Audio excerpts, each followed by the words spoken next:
Can you hear me? Can you hear me or what? No, I still don't see how many people online. That's really annoying.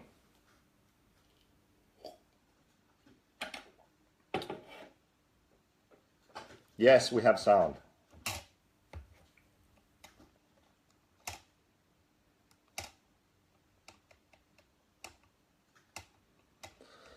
Okay, everybody, please share this. Remember to spam Adam Drake. What? Still no audio? You kidding?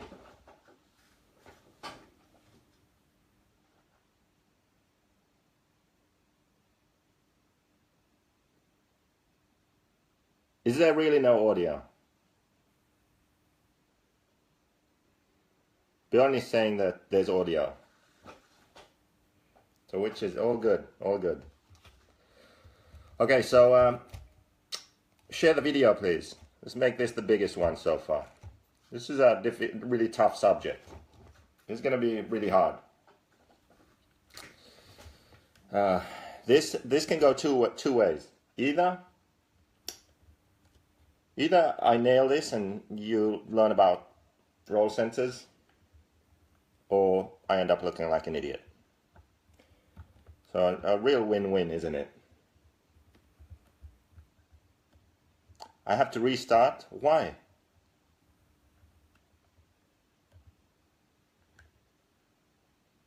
Why do I have to restart, Sandra? Jesus Christ. Sandra just doesn't know how to work this, I guess. Anyway, so from Tenerife, Alejandro. Nice, nice. I'm going to start today. You know, today was Apple's keynote. Someone was asking me about that, saying like, hey, you have to wait, like delay because there's Apple's keynote. So I just want to show you this. Like this is Bill Burr stand-up comedy about Steve Jobs. I just want to show just a bit of this because it's awesome. Okay, watch this guy. Jesus died in the last year. Oh, right? Shit. There we go. Actually, Nerd Jesus died in the last year, right? Steve Jobs. Yeah, he died, right? I know. A lot of nerds here tonight. I know, you're sad. I didn't get it. I didn't get the big deal they made about that guy. When he died, they were like, he changed the world. Doesn't say. He changed the world. The world was one way. And then Steve Jobs came, and it was another. What did he do? Somebody, for the love of God, what the fuck did that guy do? What did he do? He told other people what to invent? I want my entire music collection in that phone. Get on it! This should have been Apple's keynote. And then these poor, nameless, faceless scientists got to go in a back room and figure it out. How the fuck are we going to get all of this into this? I mean, what year does this guy think this is? This is crazy. This is like Buck Rogers. Dude, my kid has a birthday in like 11 months. Steve Jobs just walking by. I don't hear any thinking going on in there. Just strutting around the office, eating some pretentious fruit like a pear. Right? Just throwing out ideas. No one just came up with on the way to work. I was reading a magazine the other day, turning pages, you know. I like to turn pages on a screen that aren't even there. Yeah, wrap your fucking heads around that, guys. See you in 8 years. Where you going, Michael? Big, little, get on it. See, this is the real keynote for you. And all these people slave away to make his vision come true. And then they have the big nerd fest, right? Down there, Comic-Con, and all their nerd mecca. They're all showing up with their Acne and their Hulk shirts, limping into the arena, right? Does Steve Jobs go out with a whole chorus line of scientists? No, he goes out there by himself. Sneakers and no belt, like it was no biggie, right?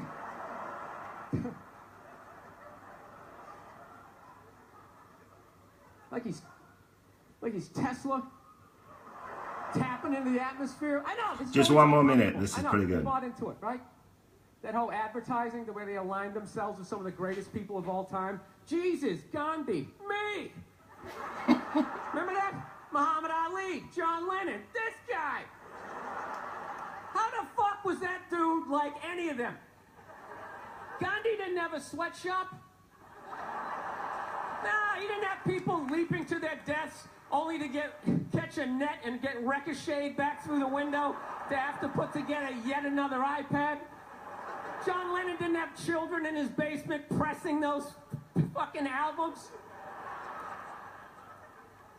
I know.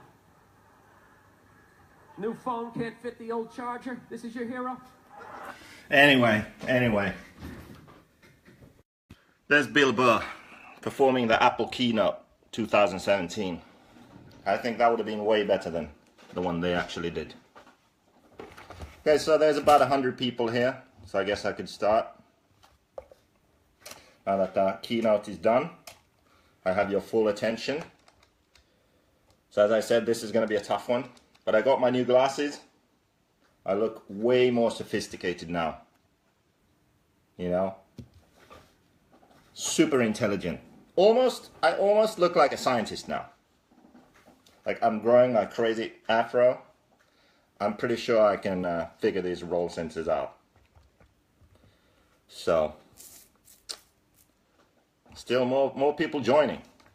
I just feel like we're gonna have to start this now. I mean, it's best to see this from the beginning. Maybe we give it, let's see if it keeps going up or if it starts going down. If it starts going down, then we just start.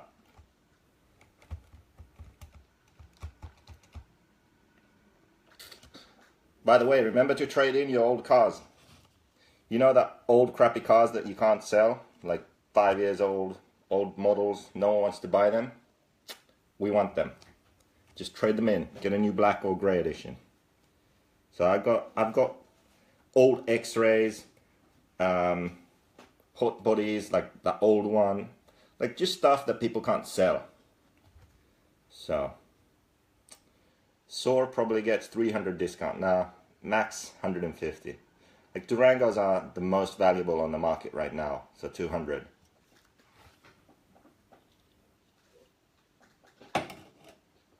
Okay, it's still going up.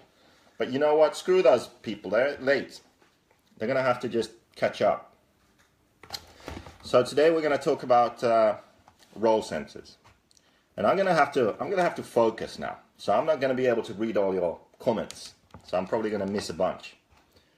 But I'm gonna try and explain roll sensors. And basically there's two levels to this. So first I'm gonna explain a bit about theory, just so you understand the basic theory and what a car designer is trying to achieve. And then the second thing is actually in practice, what the roll sensors do when you're at the track and you change roll sensors and you change your setup, what actually happens. So I'm going to try and cover those two things. Now I'm just going to go through the very basic theory, just so you can learn to, instead of memorizing roll sensors, you'll maybe understand it. So you don't have to memorize what happens, you can understand it, so you learn it, and yeah, it's natural. You don't have to think how to ride a bike, you don't have to remember it, you just know how to do it.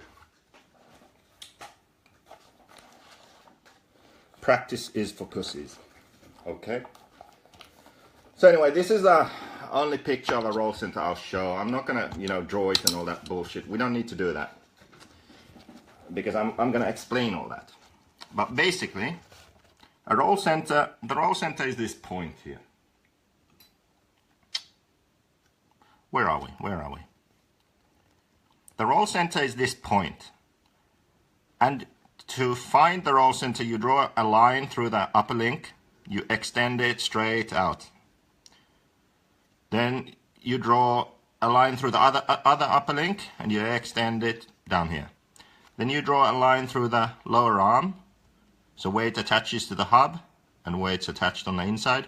You draw a line through that all the way, and at some point the upper arm and lower arm lines will intersect.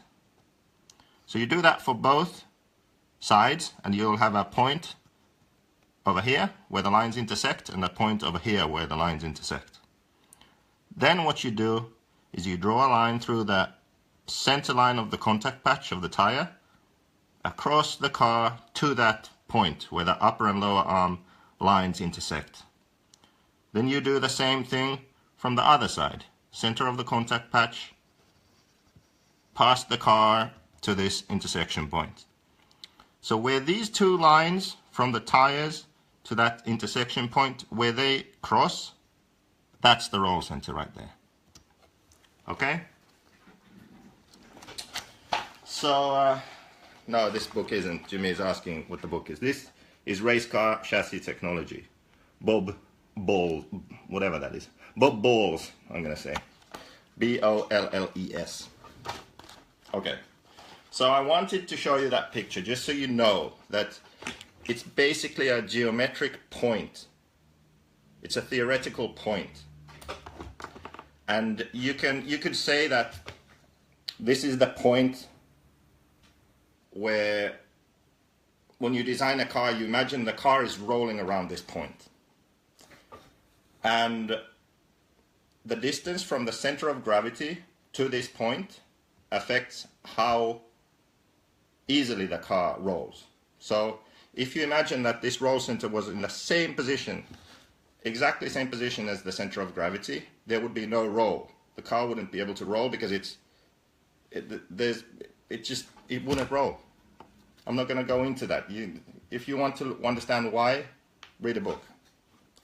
The further away, let's say the center of gravity is here, the higher the center of gravity or the lower the roll center, the more the car will roll. Okay? So it's not as simple as just finding the front roll center, drawing those lines and finding out where that point is, and then doing the same for the rear, so you know where the point is. Because the problem is that as soon as the car suspension moves just a bit, the point moves. So much for that theory. You know, you can't just design a car up, boom, let's put it here. No. So what the car designer has to do is figure out where to place this roll center, this theoretical point, where to place it at ride height.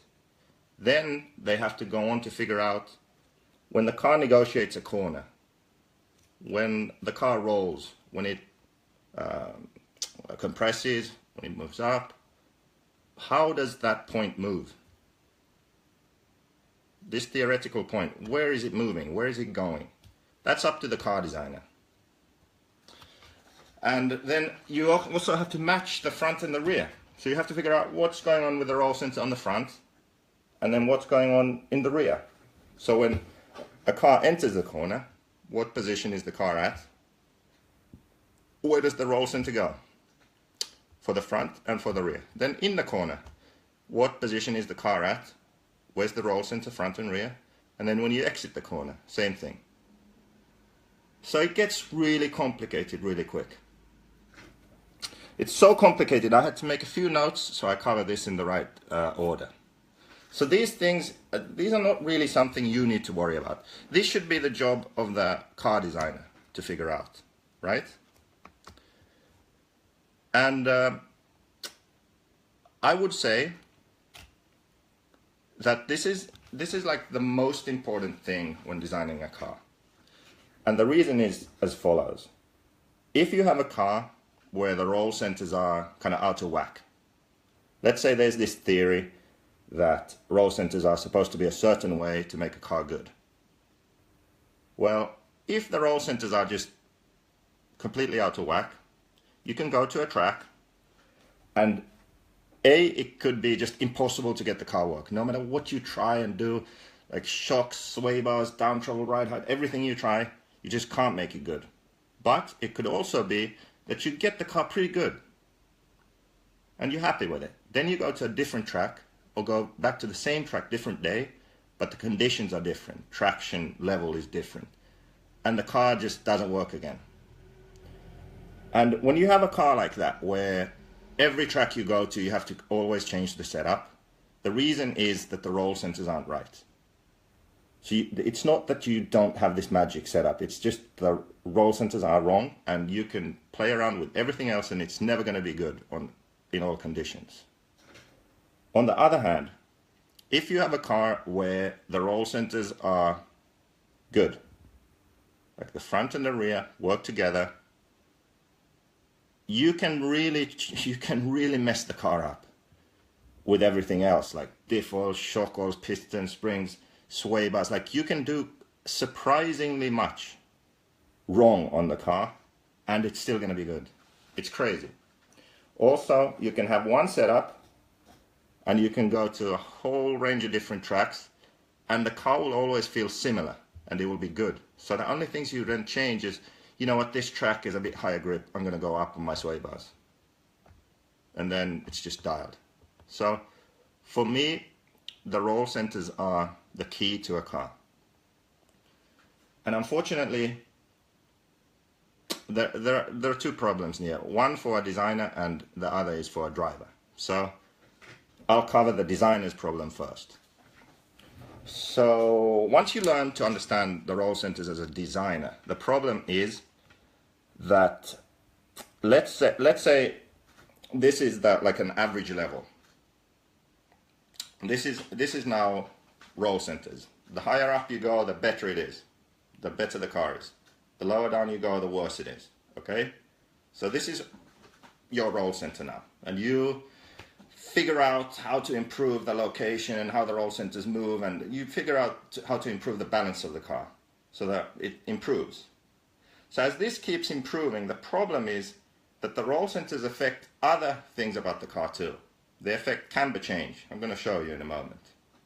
So as you improve the roll center and you figure out how you want it to move and where you want it to be, camber change will become worse. So on one level, you're improving the car with your roll centers, but then the way the wheel camber is changing when you drive around the track is getting worse. So it's a compromise. It's like a DJ, you know, who has this like soundboard with these sliding button things. You know, you slide one and others move. So there are whole different things like steering or bump handling or traction or whatever, all different features of the car. When you improve one aspect, something else will also improve a bit, but other things will get worse. So it's this like endless compromise. You have to decide, what are you going to focus on? What are you going to place the most value on? What do you want to maximize, even though something else is going to be worse? And you have to figure out this balance. And this is the problem that car designers have. Drivers can't really affect this. And the reason is the second problem of roll centers, and that's the driver. So when you have a car, if you don't know anything about the car, you just get a car and it's not working, as a driver, you can't really know just by looking at it what's going on. If you have experience, like I can take a car, I can look at it, I can measure a few things, and I can make it decent at the track. Like I'm capable of doing that because of my experience. But if you're just a driver and you just look at a car like move it up, move it down, lengthen it, shorten it, there are infinite amounts of options. And you can try this and try that, and it's just pure luck if you're gonna succeed or not. So what I'm trying to say is the designer of the car has to provide a car where the roll centers work right. Then they have to provide you with tuning options, and they have to explain to you, do this in this condition, do that in that condition. And if they don't, it's like going through a maze with a blindfold on. Yeah, eventually you might get through the maze, but you've got no idea what you're doing and you're just going to bump into walls. And, you know, maybe you'll find your way out, maybe you won't. When you understand roll centers and when you know where they are and you can figure it out, it's like still having a blindfold on, but at least you're in your own house, so you kind of know where everything is. Does that make sense? So it's not an exact art, it's very difficult, but as a designer, you understand some things, you have to provide the right locations so drivers who are completely out of it have a few options to play with. Okay, do you understand that? Did I explain that well enough? Hope I did. So anyway, let's see what the roll centers actually do on a car. I said it's the most important thing, and it's what determines if a car performs or not. So I'm gonna try and do something here.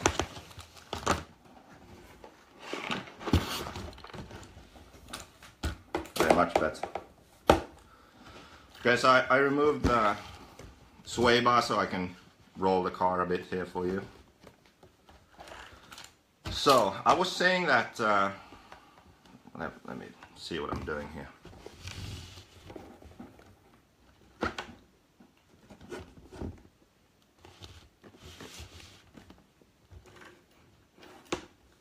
Yeah, I was saying that roll center affects other things too. So camber change is basically this. So at ride height you have a certain camber, then the chassis goes down and you see how it adds more camber. You have more negative camber when the chassis moves down. Okay? So ride height, move down, you have more camber. When the car rolls, so you're going around a corner, it rolls, this outside tire is going to want to go to a positive direction. Now it's... Oh my God. There we go, there we go. At some point when you are going around the corner and the tire goes positive, when it goes too far, you're going to lose traction. Or you're going to flip over on a bump. That's obviously not good. So, camber change affects forward traction a bit, yes, because as the car squats, you'll have more camber, less traction. When it rolls, if you have more camber change, it's going to stay more upright, not go so far positive. And that's a good thing.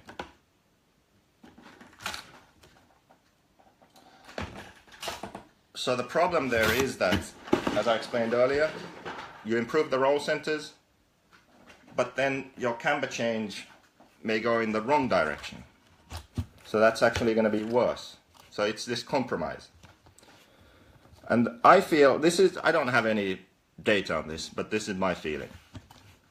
We have the most traction on our tires going around the corner when the outside tire is slightly positive. So as you're going around the corner, the car leans and the camber goes a bit to the positive side. That's when I feel that the car has the most grip. Okay? And I think the reason is just that the tire is a bit positive, it deforms, it flexes out, it has the biggest contact patch on the track. It's just, when you can drive that edge of grip, that's the most grip you can have, that's the fastest you can be. And some of you might think that, well, camber, I can set 1 degree or 3 degrees, it doesn't really matter. Well, I'll explain something which I learned by going from the yellow edition to the white edition and now the black edition. So the worse a car is, the less camber matters. And what I mean by that is, let's take the original yellow edition. So in the yellow edition, the roll centers weren't good. And I couldn't get them good because of how the car was designed. Short arms, how the hubs were, like everything about the car, even though there were a lot of options, I couldn't make it good. And the camber change was also off. So let's be honest here. It wasn't very well designed because it was my first car. I didn't know what I was doing. I was learning. And that meant that I could go to a track and I could set the camber to 1 degree and I could drive. And the car was maybe okay. I could go to -4, I'd drive, I'd be like, yeah, it's pretty good. Like, camber changing camber didn't matter. But then, as I improved the car, I came to a point where suddenly 1 degree or even half a degree changing camber made a big difference. And I was just like, how? Can you please explain to me? I'm doing fine. I come in the pits. I change the camber half a degree. I go out there, I improve like 3/10 a lap. Or something ridiculous. I'm like, what's going on? And that's because with the yellow edition, everything was a bit off. So let's say there's an optimal position for a tire to have the most traction. Because everything was all over the place, maybe for 10% of that lap, the tire was in the right position to have a lot of grip. That 10%, it's hard to notice that 10% of the whole lap because it's such a short time. So basically by adjusting camber, I just adjusted the degree, like the camber, which would be wrong anyways for 90% of the lap. So instead of being 2 degrees wrong, it was 3 degrees wrong or whatever. Like it didn't matter. It didn't make a big difference. Then when the car was right, for 90% of the lap, when you're driving around the track, the tire is at the right camber angle or close to it. So for 90% of the lap, you have close to maximum traction. Then imagine you adjust that. Suddenly, for 90% of the lap, the camber is off because you just adjusted it to be off. Do you understand what I mean? So when the car is bad, camber doesn't really matter because it's all over the place. When it's right, it's consistent. The car is working in a predictable way, and you have this optimum setting you can achieve. And when you move away from it, you'll notice. So my point is, when a car is good, the small things with setup actually make a difference. And that's why when you change roll centers and camber changes a bit, it will make a difference on a good car on the track, a noticeable difference. Yes, it's a small change, but it makes a difference. Okay, fuck, that was hard to explain. Did my best. Maybe you have to rewatch it. Try to understand what I said there. Maybe I should rewatch it, see if it's possible to understand what I said. Jeez. Okay, moving on. Let's see what I wrote something clever here in my notes, definitely. I think that pretty much sums up the theory. So basically, this is the stuff I wanted to explain that goes on in my head. Like as a driver, don't worry about that. Just know it. Like understand maybe that there is this point. You draw lines through the upper arms, lower arms. They intersect somewhere. You draw a line from the center of the tire to that intersection. You find a roll center. Okay? This imaginary point. As the suspension moves, as the car rolls, that point will move. The designer has to figure out where is that point on the front, where is that point on the rear. As the car drives around the track, how is that point moving? Then the designer has to take into account how the camber is changing on the wheel so that at all times you can have the maximum amount of traction. And it gets really complicated. But that's the designer's job. When the designer does this well and learns to understand how to do it, it's possible to have a car which is consistent and works with the same setup regardless of track conditions. And you just need to make small adjustments to make the car good on any track. Okay? And if the roll centers are bad, it's like going through that maze with a blindfold on. You can test for weeks and try everything. It might work, it might not. That's just pure luck at that point. Okay. So now we move on to what you need to know as a driver. So forget about the theory now. Focus on reality. I understand, I've studied and I understand my car, obviously, the hot bodies and the Kyosho. So I'm going to reference them now. The theory is of course the same for all cars, but I don't know. Like if you ask me like where do I move the link, I don't know. I really don't because I haven't looked at the car. And that's maybe something I can explain now. So on some cars, let's say on my car or on the Kyosho, if you move the rear link up, well, I'll explain more about this later, but if you move it up, basically on high grip, the car is going to be easier to drive. It won't want to flip over as easy. You can be on the throttle more. It's better. But if you do the same thing on the hot bodies, it actually gets worse. And that's where some people get confused. They say, oh, but I thought if you raise the link, then it does this. But see, that's the whole problem. You can't just physically look at the car and decide that up does this, down does that. It depends on where the roll center is to begin with. So on the Kyosho and the JQ, they are in one spot. So raising the link does the same thing, or very similar. On the hot bodies, it's in a completely different location. So if you raise it, it does the opposite. You actually have to lower the link on the hot bodies on the rear to get the same result as a Kyosho driver or a JQ driver would by raising it. So sometimes the setup change you have to physically do is the opposite because of the design of the car. And that's again something which the designer should say. Like there should be a setup guide and you should explain, like in this car, if you want the car to be more stable, exiting corners on a loose track, you should do this. Because it's not the same for all cars. It depends on where the roll center is. And it's not, as I said, it's not the same on all cars. So anyway, those three cars I know, and I'm going to reference them when I try to explain this. Okay, I think I'm going to have to show this somehow.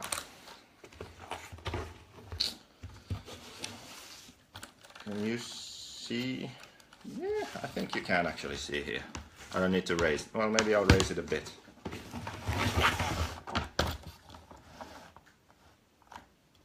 Yeah, okay. Okay, here we go. Step 2. Okay, where should I start? Where should I begin?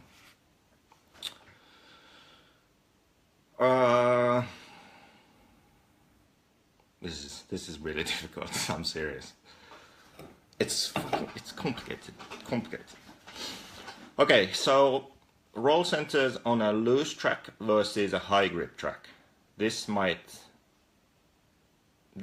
think this could help you understand a bit. So let's start with a high grip track. You're on a high traction track and your car wants to flip over. Okay, you get on the throttle, you're going into a corner and your car just flies off the track. And it's really pissing you off. You try harder sway bars, you try harder springs, you try harder shock oil, you try less down travel, and constantly just you go into a corner on the throttle and your car flips off the track. Okay? Now that's because of the roll center.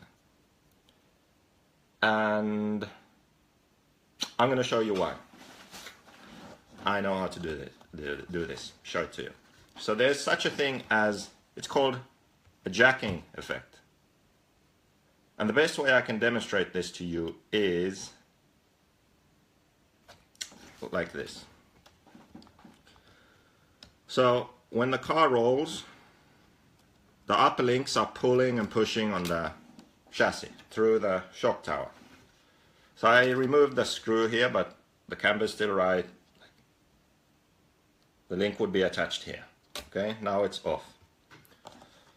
So you go into a corner, the wheel flips over like that, out. So that means that this link, when it's attached to the tower, instead of just the wheel flopping over, it's going to pull here on the chassis, right? So the whole weight, basically the weight of the car wants to go this way, okay? But the tire is gripping on the surface of the track, so the tire is staying there on the track. So as the car moves this way, boom, the wheel flops over. Okay, that doesn't happen hopefully in real life because the link is actually attached to the tower. Okay, so it's pulling on the chassis through the tower. So what happens is, if you raise the roll center, basically you lower the link on the tower. Imagine you lower it a lot. You lower it really far. This link is going to be pulling on the chassis at an angle, and what happens is it raises the car up. Okay, did you get that? So it's flipping over this way, and this link wants to raise the car up. This is how I imagine this in my mind anyway. You can read the books, you can come to your own conclusions, but this is what happens on the track too. With a high roll center with angled links, when you go into a corner, high bike corner, the car will you can see the car physically move up. You can try this on the rear end. Go into a set of like switchback hairpins on high grip and angle the links as much as you can. And watch how when you go into the corner that the car will do this. It will go in and the rear end will come up like this. Okay? Now if that happens when you're going through a fast, high-speed, high-grip sweeper, the car will go up and flip over. Okay? So how do you remedy that? You raise the links, you lower the roll center. What happens then is, when the car rolls, it will be sucked, pulled downwards instead of upwards. Okay? So going through the same corner, on throttle, high speed, high grip, the car will stay sucked to the ground. It feels like you're driving in the track. That's what Hara always said. The car is the best when it feels like it's in the track, not on the track. So a low roll center, when you raise the link on the tower, on the JQ, on a Kyosho, the car will feel more like it's in the track. You can drive it on power. It's going to stay low, stay close to the track. It won't want to flip over. If you angle the links a lot, if you move the links down on the tower, it's going to raise up, and it's going to feel like it's more on the track. So now you might say, wouldn't you just then make it super low so it's never going to flip over and you can just drive around the track full punch? Well, this is where the camber thing comes in. Because the lower you put the roll center, the more you raise these links, the worse this positive camber will be as you go in a corner. So there will be a point where, let's say you raise it and the roll center is very low and it feels like the car is in the track, it doesn't want to flip over. But you'll have this problem where you go in the corner and the outside wheel, you see this now? You see this, people? I'm doing my best here. The outside tire will go far positive. Okay? And that's not a good thing either. So this is that compromise I was talking about. And that's what the hot bodies has. The hot bodies, if you look at pictures of the hot bodies, the rear tires are always like super positive. And that's why I said to achieve the same thing on the hot bodies, you actually have to do the opposite. Because it's so far already to one extreme that if you just lower the roll center more, which you would do on a JQ or a Kyosho, it gets worse. So you have to go the other direction. It's because of the camber change. So, let's just kind of try and come to a conclusion here. On a very, very slippery track, like say Revelation in California, you might feel when you go there that your car is kind of numb, like it's not precise. It's hard to drive a good line around the track because it's just loose and sliding everywhere. And when you want to get on the power, exiting a corner, it's just squirmy and it doesn't want to go straight. Okay, so it's not, it doesn't square up, it doesn't hold its grip in the corners. It's maybe easy to drive, but it feels slow and lazy and sliding a lot. Okay, so in that kind of condition, or you want to raise the roll center, you lower the link a bit.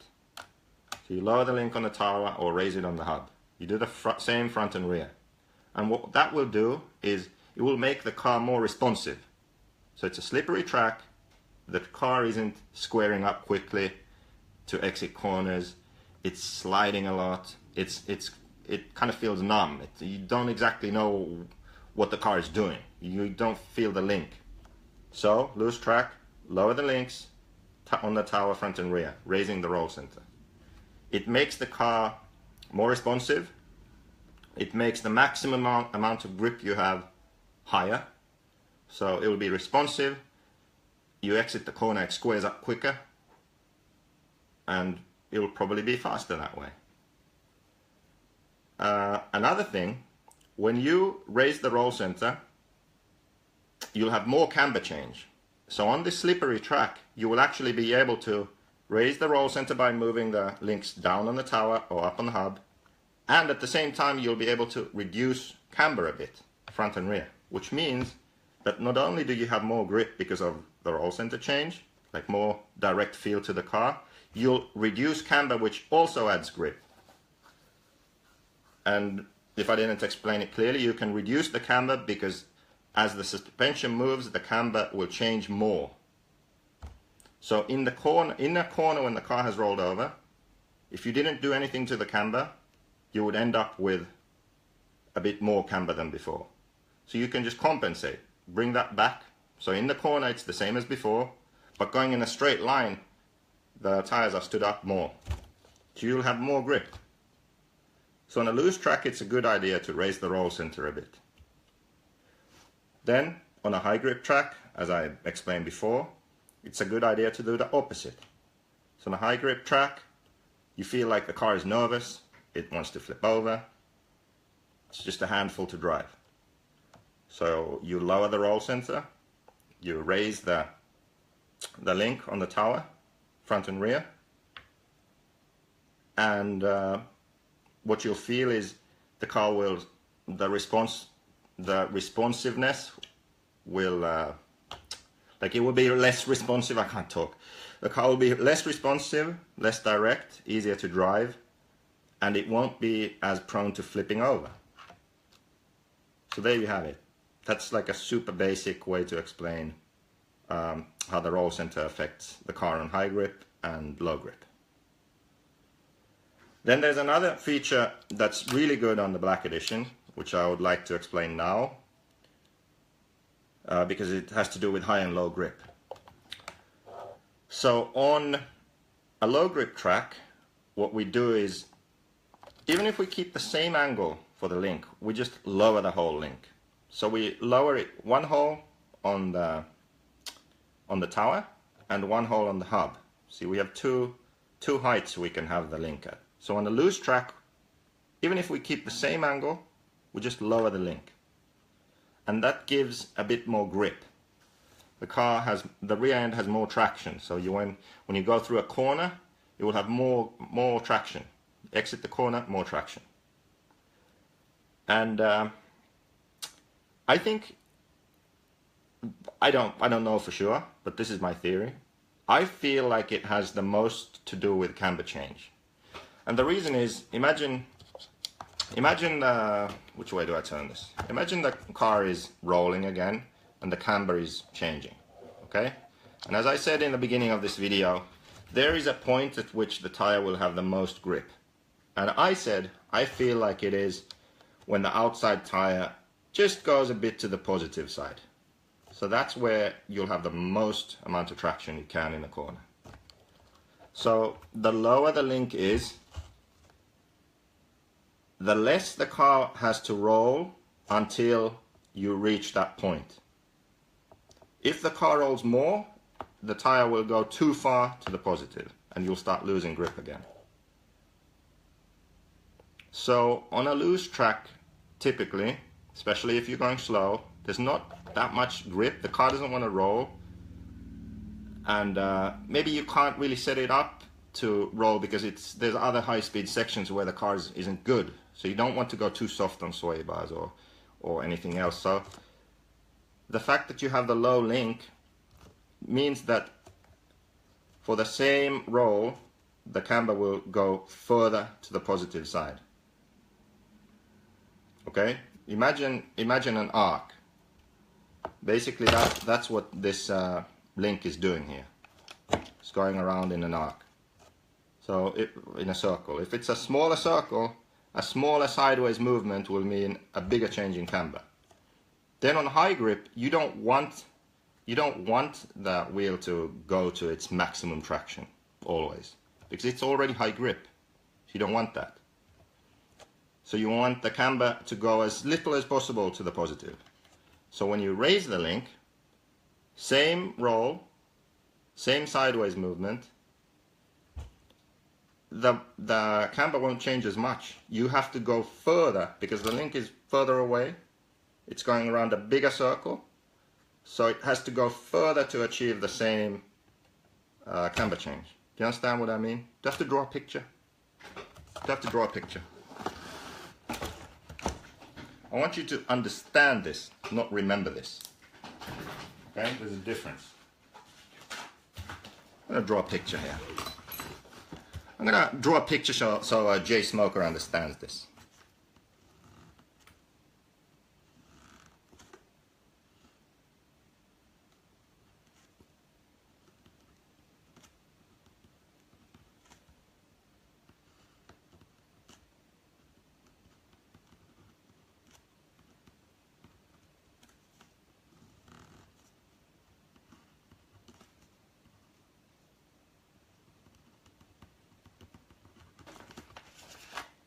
Okay, this is a genius picture. You see that? Low link, okay? Shorter distance to achieve the camber you want, okay? High link, longer distance to achieve the camber you want. You got that? So the low link, you have more grip. You go to further to positive camber and you achieve that traction earlier. High link, it doesn't go as far to positive camber and it happens later. You can really notice the difference between the high and low link in corners. Let's say a long corner where the car takes a set, like it's just you aren't entering or exiting, you're just driving around the corner like this. On those kind of sections, if the track is loose and you have the link high, just lowering the link, it's going to be better there in that corner. If it's a high grip track and you're going through and it's just like edgy and it's just a bit weird, the car just feels weird, like you can't really go through there with confidence and your link is low, you raise the link, it's just gonna track through there.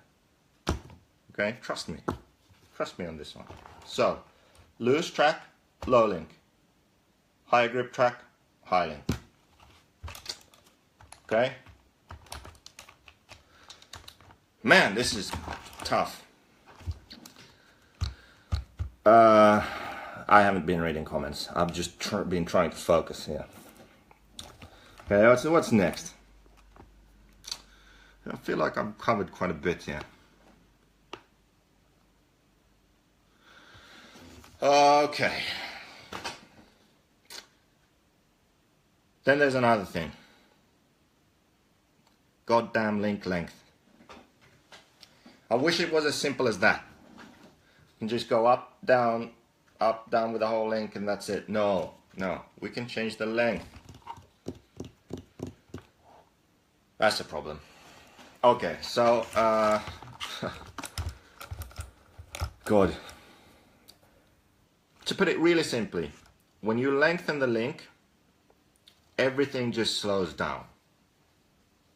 Okay? Everything that the car does on the track is slower.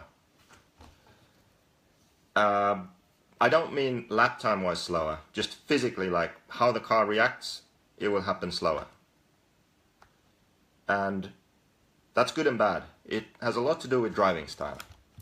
If you are the kind of driver that you drive very calm and you drive within the limits of the car, then you will most likely be faster with longer links. And the reason is that you can maintain traction and corner speed easier with that driving style. And you can maintain a higher corner speed and more traction with those long links. If you aren't as smooth and you aren't as good at driving a car at its limit, and you go too fast or you turn too much or you accelerate too hard and you have long links, you'll be slow because the car will start spinning out or lose grip or something, and the time it takes for it to get back into control and go is longer also. So not only does it react to your input slower with long links, it also takes longer and it recovers slower from when stuff goes wrong. So a driver who drives within the limits of the car and doesn't get out of shape, like a Lee Martin kind of driver, if you've seen him drive, he would probably do the best with long links. Then a driver like Boots,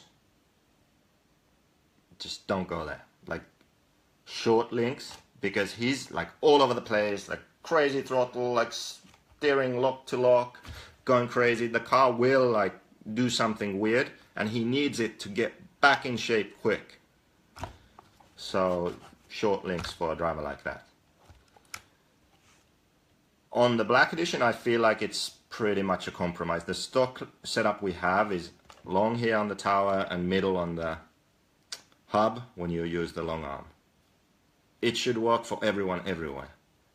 If you want, you can go long on the hub. And that's the kind of Lee Martin guy. Try it. You can go long on the hub. Front, the same thing. Front, you can't change the length because it doesn't work the same as on the rear. Front, you just have the one length on the tower. On the hub, you can go long also. So you might want to try that. You might want to try going long just on the front, going long just on the rear, or going long on the links on the hub, front and rear. So that's, I mean, I'm not going to even attempt to explain any more than that with the long links. It's something that you should try for yourself. Then you can change the length of the link or the position of the link by moving it here on the rear shock tower. So the length you change by just shortening the whole link and moving it out here on the tower, which I don't recommend. If you start with inside row on the tower and middle on the hub and long arm, I don't recommend making a shorter link than that because it makes the car too aggressive. But what you can try is moving that same link, just moving it out. So you move it out on the tower and out on the hub. Same length, just moving the link out. And what that does, in theory, it changes how the roll center how the roll center moves, okay? In practice, on the track, what it does, it stiffens up the car. So it's not the same, but it's almost similar like you are running a thicker sway bar. So moving the same length out, the rear of the car will feel stiffer. On a high grip track, you can be more aggressive. You can exit the corner more aggressively, and the car won't roll as much, it won't squat as much, it will just be like more solid, square up, go. So it's definitely something worth trying, and more so on high grip tracks, I think. The problem with moving it out like that on a low grip track is that you won't have steering and hairpins anymore. The rear is just like so solid and so stuck that the car just won't turn. So yeah, that's another thing you can try. What else? Okay, I can mention something else. I mentioned about the hot bodies how it's different. So the direction you would move a link on a JQ or a Kyosho is different to what you do on a hot bodies.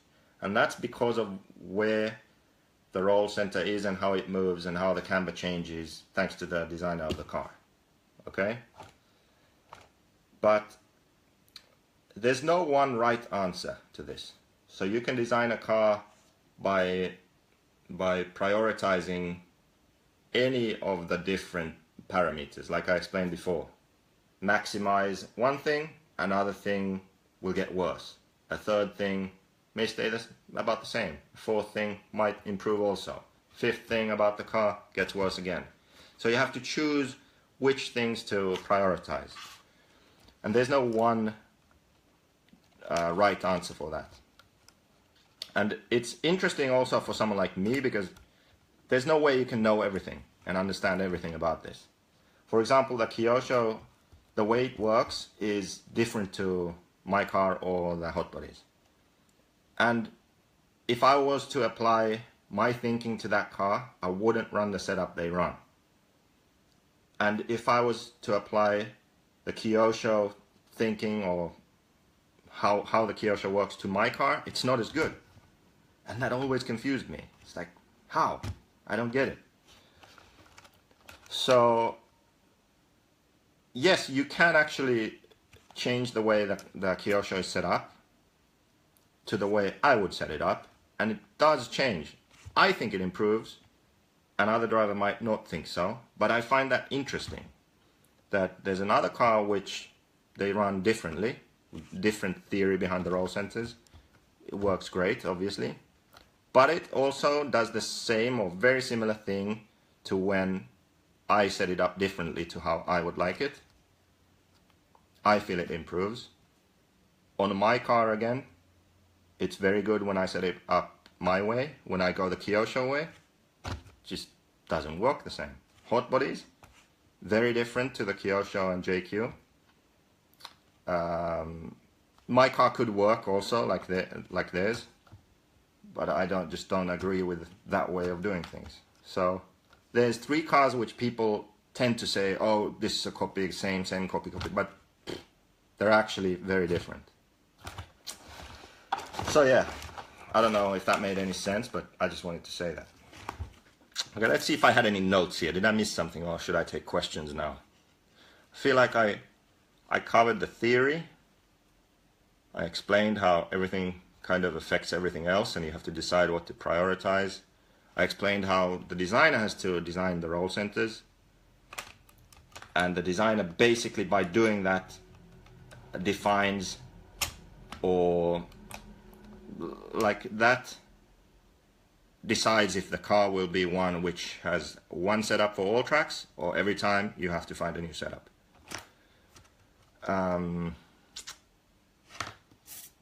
I explained about the cars. I explained about high grip, low grip, high roll center, low roll center, the jacking effect on a high grip, camber change. Yeah, I feel like I kind of covered everything I wanted to. So now questions. If you posted questions, I didn't read them because I was trying to explain this shit. Okay? So now it's time for questions. Now I need a drink. Carsten Keller, why are you speaking German here? Hinge pin height inboard. Good question. Okay, stop questions. Stop the questions. Stop. I have to answer this one. Jeez. Rear arm outer hinge pin height. Okay, very good. Very good. Okay. Hubs forward and back, that's a different topic. I don't know how hubs forward or back affect jacking really. Seriously, I don't. Okay. So arm height.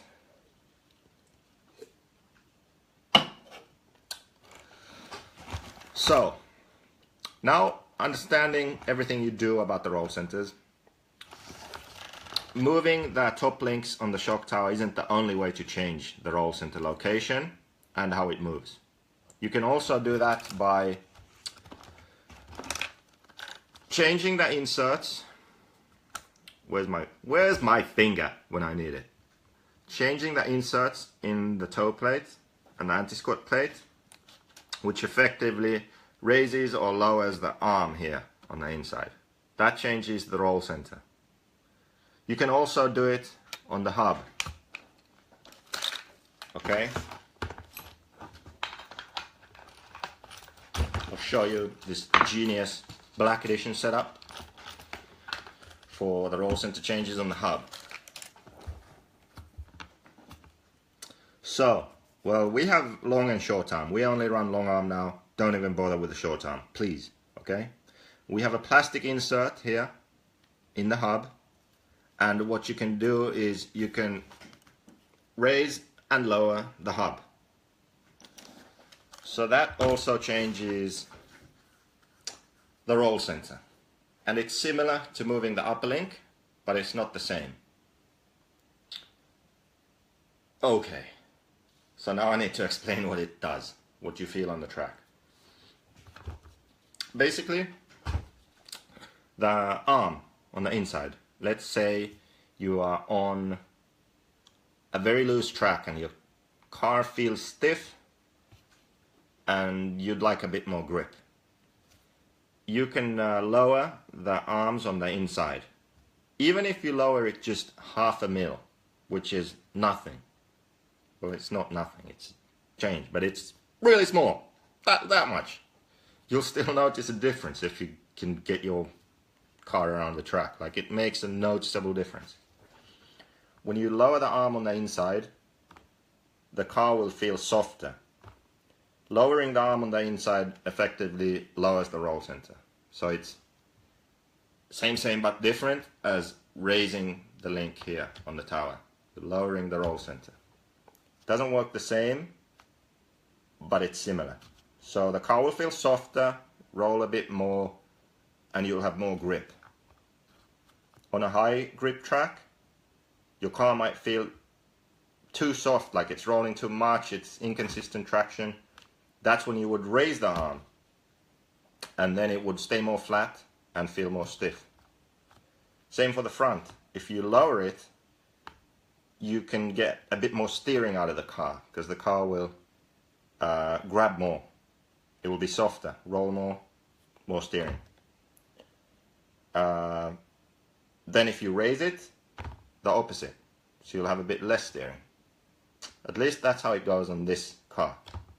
As I said, different cars might react a bit differently because of how the designer has designed the car.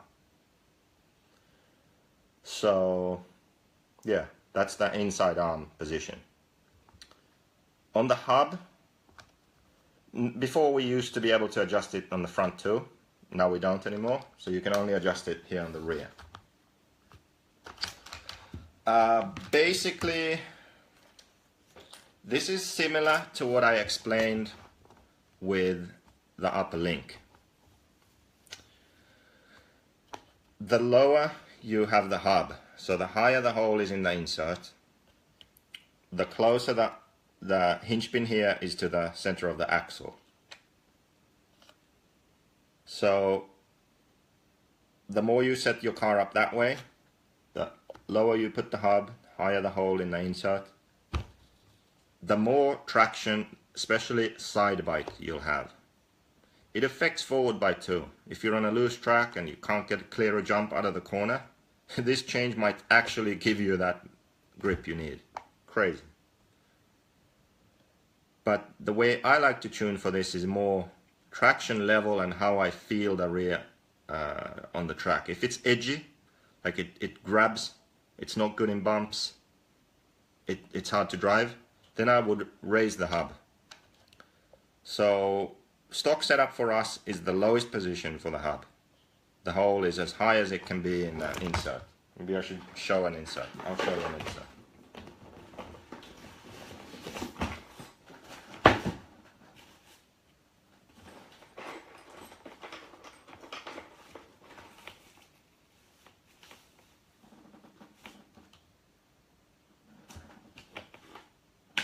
Okay, so the hole is all the way up here in this insert. This is stock. Then I'm on a high grip track where the car is hard to drive. The rear feels edgy. It's catching a lot of bumps. It doesn't want to slide. It's not good in the bumps. I changed to this insert. You see? There we go. The hole is in the middle. So stock, the hole is all the way up. I change, hole is in the middle. it raises the hub up. The distance between the hinge pin to the axle center is further. It reduces the traction. So now the car will slide a bit more. The rear won't feel so edgy. It'll have less side bite. It slides more over the bumps. Also the suspension feels smoother, so it soaks up bumps easier and better. So bumpy, high grip track, you raise the hub. Loose track, especially loose flat track, you want to lower the hub. Okay? That's the easiest to remember that way. Like I feel like for the upper links, it kind of makes sense to understand roll centers a bit and think about that. For the arm position and the hub, it almost makes more sense just to remember those rolls and not even worry about the roll center.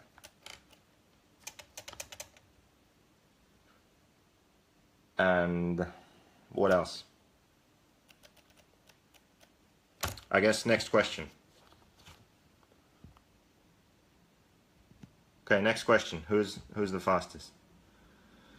Do I have a chart for roll stiffness, roll gradients versus link position? No, I don't, because someone would have to actually figure that out. You know, there's so much I'd like to do, but designing isn't my full-time job. So unfortunately, I can't do everything I want to. Nice haircut, dude. My afro's growing. I don't give a shit anymore. Single and lonely, who gives a fuck? Front links also, yeah, I should probably explain that. How do you compare your RC versus X-ray cars? I don't know anything about X-rays. Diff oils, come on, this is the roll center show, dude. We're not doing diff oils. Show us your messed up keyboard. What messed up keyboard? Okay, rear hub outside, we did that. Oh my god. Guess what's happening? My phone, this is too long. My phone is dying. What if the phone dies? Does it like delete the Facebook Live? Imagine that would happen. Kill myself. Oh, excuse me. Sorry about the situation here, but we are experiencing technical difficulties.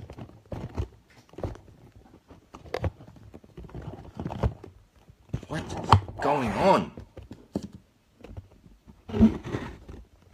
I've done this before. What's so hard now?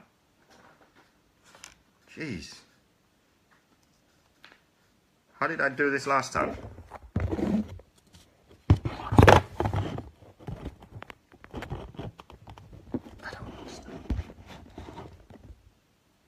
Stay. Okay, there we go. Save the day. In 110, you can raise and lower the gearbox and hubs. With 1.8, we can normally only change the hub height. Why not change the gearbox as well? Okay, this is actually one of my favorite subjects. So, some companies raise the gearbox without changing anything else. Now let's think for a moment what that actually does. Fucking nothing. Dude, serious. You have the gearbox, you raise the gearbox, what are you doing? You're lowering the chassis. So just fucking lower your ride height then. Or raise your ride height, actually. Like, let's say you're driving 25 ride height, 25, okay? Then you put a 2mm shim to raise the gearbox. You just lowered the ride height 2mm. That's all you did. Then you set your ride height to 25, you raise it up. So your net change with that gearbox shim raising everything up is you physically lowered the chassis and then raised your ride height. So you now have 2mm higher ride height. Congratulations. Nothing else changed. If you raise your gearbox, like we did on the Black Edition, the whole point was that this was a gypsy way of raising the diff. We wanted to raise the diff. But we couldn't make new gearbox molds. So we raised the gearbox and lowered all the other shit back. So then the net effect was a higher diff and a slightly higher center of gravity, unfortunately, but you know, what could we do? So we have new arm holders, new towers, everything was lowered back down. Yeah, there you go. Doesn't change anything else. Very, very slight CG change, which no one will notice. Or droop, let's cover droop some other day. Are the +2 C and D blocks still relevant on the Black Edition? Good question. It kind of has something to do with what I just explained. We run a 2 mil higher gearbox, as we have a carbon plate raising the gearbox up, so we don't run the high arm holders. But if you don't run the plate that raises the gearbox, then you run the high arm holders. Okay? So stock Black Edition, don't run the high arm holders unless you're a crazy scientist and you want to try something crazy like that, like super high arms. Be my guest. Other than that, don't do it. Talk about downstop effect another day. This is roll center class here. Diff shims, we don't use diff shims. Well, inside the diff we do. Does the front get affected as much with the jacking effect as the rear? Yes. So when the car flips over, it can flip over the front too. It doesn't necessarily have to flip because the rear is raising up. It can flip because the front flips the car over. You see what I mean? Like if you lower the link on the front tower, you are raising the roll center. Okay? If you lower it enough, you'll get to a point where your previously good car enters the corner and flips over. And that's because of that jacking effect. If you raise the link, the car will be, it's almost like you have more caster, like a similar feeling. It will feel very soft when you enter a corner, but it won't want to flip over. It will be more, like, less precise. It will be more like, where are we going today? Where do you want to go? Like, that's how it's gonna feel.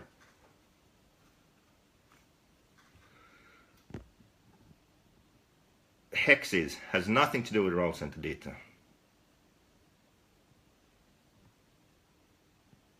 High or low front steering arm effect. Come on. This is roll centers, diff oils. Nah, not going to answer that.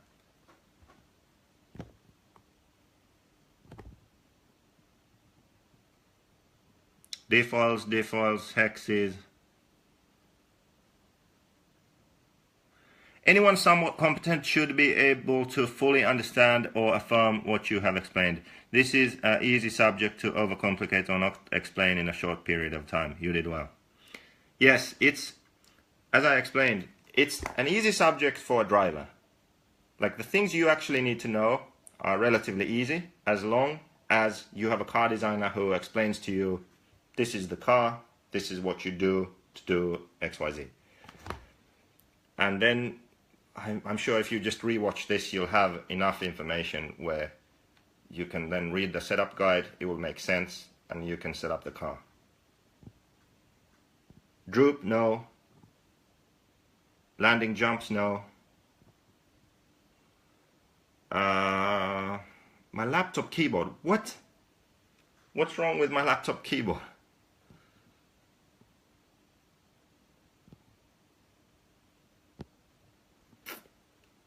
Blah, blah, blah, blah. I'm trying to catch up with your comments, okay?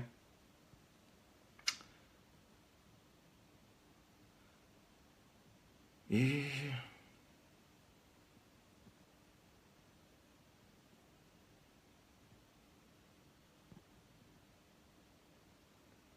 What of all the changes to RC have the biggest effect? What is the setting you go to first? That's actually a good question, which is relevant. Okay. With the old car, like the yellow edition, we were all over the map. And that was, as I explained, because the car wasn't very good. I mean, it was good. It was good. It was just not very good. Okay? So we would change the links and camber and sway bar and this and that and everything just to try and make it work. Now that the car is really very good, we don't change as much anymore. So I would only change the upper links as I explained. Like I'm on a very high grip track, I raise the rear link. Just because it's smoother in the corners, I know. I'm on a loose track, I lower the whole link. Because I'll have more grip. I very rarely change the link like up on the inside or down on the inside, or like I very rarely change the angle of the link, which is a bigger roll center change. And I don't do that because I feel like the roll centers are really good the way they are. So I don't change that much. What I do change when I go to a track is, based on traction level, springs. I run the JQ gray springs if the track is loose to medium grip. If it's medium to high grip, I run hot bodies yellow, front and rear. On most tracks, I run the same sway bars, or very close to the same, like 2.2 front, 2.6 rear. Actually, lately I've been running 2.8 rear, almost everywhere. On a loose track, I might go, if I'm running the 2.8, I might go 2.6. So 2.2, 2.6. Let's say I lack steering, I might go 2.1, 2.6. High grip track, I'll probably start out 2.2, 2.8. If I feel like I need to calm the car down a bit, it's a bit nervous, too much steering, I might go 2.3, 2.8. I don't like going much thicker in the front because the thicker sway bar actually makes it more nervous, it reacts faster. So I don't like that feeling. So I don't actually like to go very thick on the front sway bar. But sway bars is one big thing I change. Then, so springs, sway bars. Then the rear hub. We have toe-in the hub, and that makes a big difference. I don't know if you can see, there's a number 1 and a plus sign. So you put it so the plus sign is towards the inside, and it actually adds some toe-in the hub. And that gives you a lot more traction, but you still have steering in hairpins. So you have more grip, and you still have good steering. So let's say, like Silver State, the track gets very polished for the mains. Like a slippery groove. Like this polished surface. On a track like that, you add this toe-in, boom, golden. Or Neo Buggy, it's kind of loose. Hairpins, you need steering, but it's still loose. You need forward bite. Hub toe-in, boom, really good. So I play around with the hub toe-in. Also the height of the hub, like I explained, feels edgy. The rear end catches bumps, I raise the hub. I need more grip, I lower the hub. So springs, sway bars, hub toe-in, hub position. Those are the first things to do, the biggest things to do. Then diff oils. I run pretty thick diff oils now, 12, 25. Lately I've been running even thicker. This depends on track though. Like a European style track or Nitro Challenge, this could work. Like 12, 20, 12 even in the rear. Really does work good. But Thunder Alley, no. Thunder Alley gets bumpy, it's loose. Maybe I'd run 12, 10, 4. Maybe even 12, 8, 4. You know, I think that would be good for me. So diff oils is another thing. Down travel, I play around with that a bit, but not a lot. Like let's say I run 102 front shock length, 122 rear. On the front I would go from, let's say, 101 to 103. That's it. Not a big change, but it's noticeable. Rear, I would go from, if it's 122 I tend to run, I would go from maybe 120 to 123. That's it. You don't change more than that. So it's not a big, it doesn't sound like a big change, but it's noticeable. Other than that, it's just really minor things. Camber, toe out on the front wheels. Shock oil, of course, according to temperature, so the feel is right. Pistons, I just run the same pistons everywhere now. 7, 1.25 front. 7, 1.35 rear. Golden, everywhere.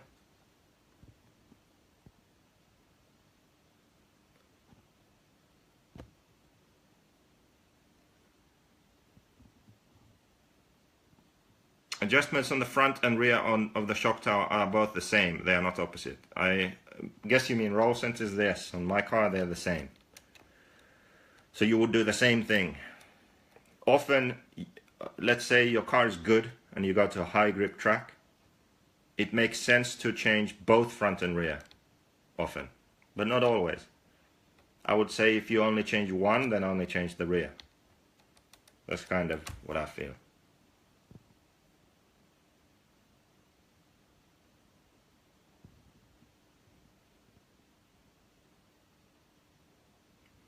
Where should be the roll center front and rear depending on traction? Well, that's your designer should figure that out. As a driver, you don't need to know where it is. You just need to know which direction to move it. Yeah, as I said, your designer should tell you that, and I told you. I told you what to do high grip, I told you what to do low grip.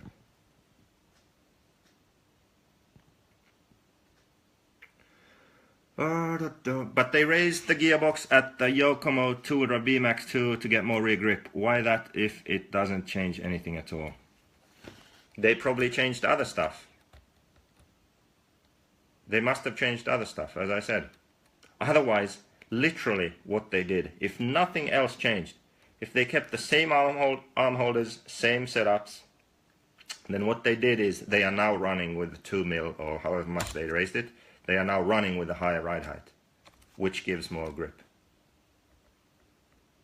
Yeah. It's fucking crazy, isn't it?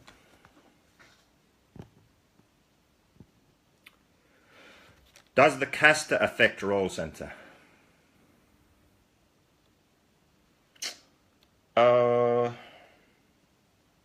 Yeah, actually, I think it does.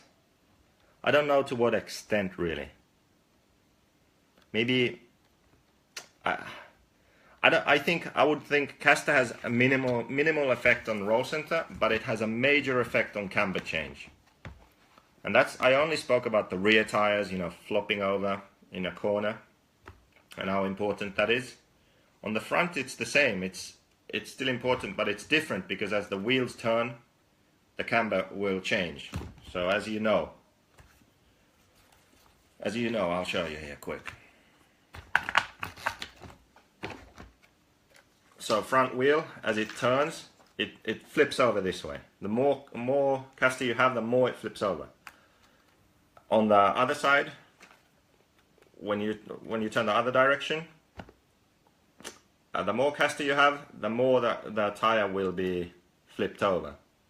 So the more camber you will have. The less caster, the more it will be stood up. And on the JQ, we also have kingpin inclination, which also changes the camber of the tire when the wheel turns.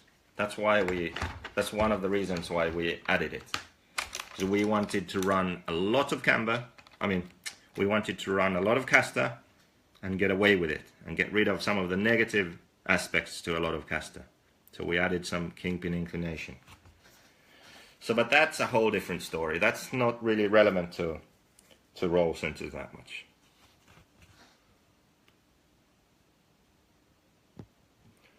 When do you change arm height versus rear link height? I think they go hand in hand. I would first do the rear link and then do the arm. I guess that's just preference. I feel like the rear link is a very, very predictable and always the same effect. And then if I'm still not happy, then I might try the rear arm. So it's like first link, then arm.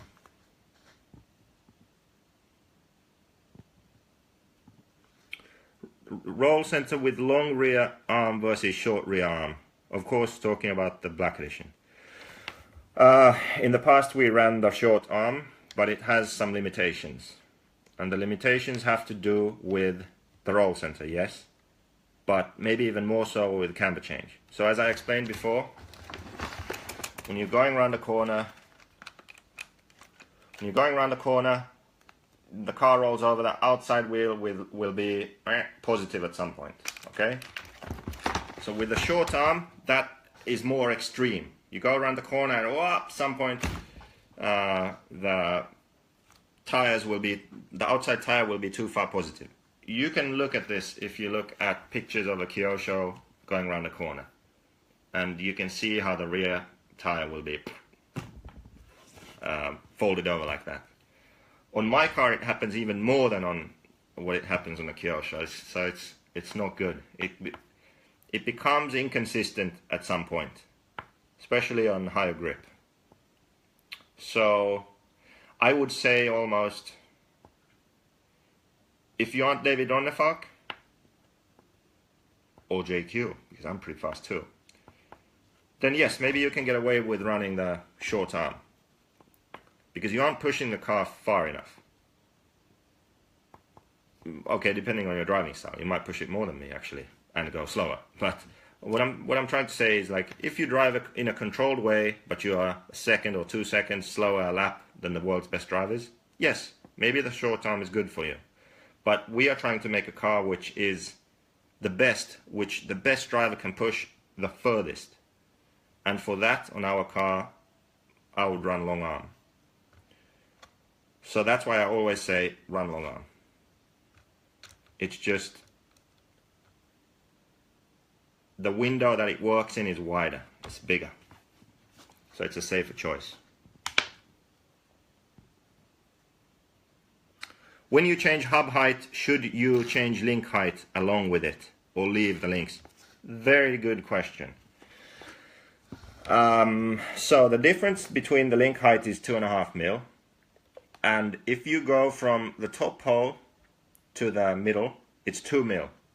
So if you do that, I would also change the link. So you are essentially raising, but you can obviously only do this if you're running let's say you're running the top hole here, which you would be, right? Because let's say it's a high grip track now. So what did I say about a high grip track? You raise the link up. So top hole in the hub and top hole on the tower. So high link, and you still feel that the rear is edgy. The track's just so high bite. So then what I would do is I would go from the stock setting, which is the lowest hub, so that top hole in the insert. I go to the middle hole in the insert. So I raise the hub up. Now as I do this, I compensate by moving the link down on the hub. So the net effect is everything stays the same, I raise the hub. See what I mean? So you don't want to change, you don't want to go changing the roll center, you don't want to raise the roll center. You want to keep it low, but you also want to raise the hub. So yes, I would compensate. I would change the insert, and I would also lower the link.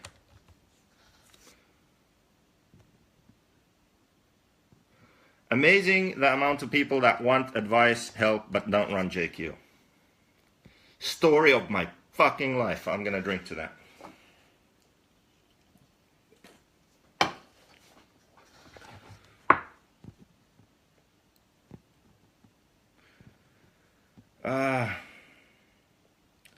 Adam Drake doesn't swear in his tutorials. Well, I'm sorry. I don't know what to say to that one. Maybe he's just more professional than me, even though I have these very, very sophisticated science mode glasses. Wider or narrow inner hinge pins and how it affects the roll center. Well, I know, but I'm not going to tell you. It does affect the roll center. And for me, the way I would make a car, I would make it narrow hinge pin. Narrow hinge pin holder. And the reason again is the window of where the car works and how you can run the same setup everywhere. It's just way better with the narrow hinge pin holder. Also, there are other benefits to how the suspension works.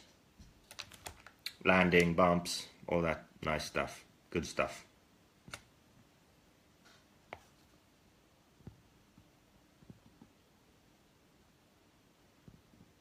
Okay. He's the European Drake. I hope that's not me you're talking about.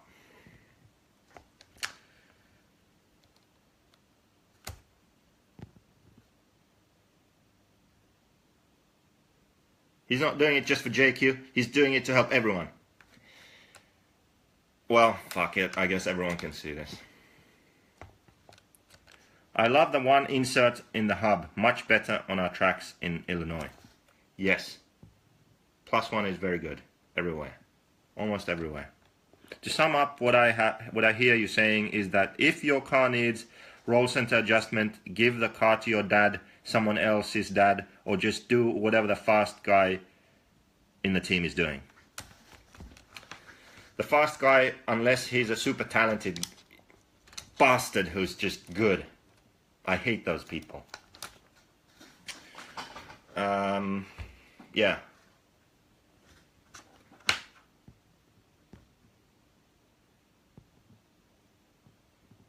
Diff oils, we'll talk about those later.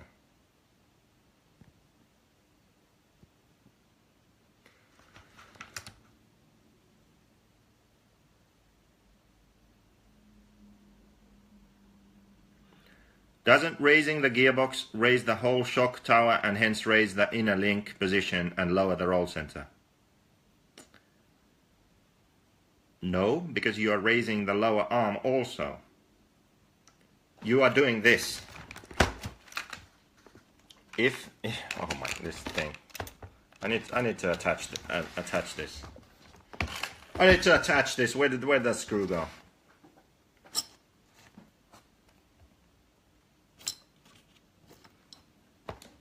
I'm lost.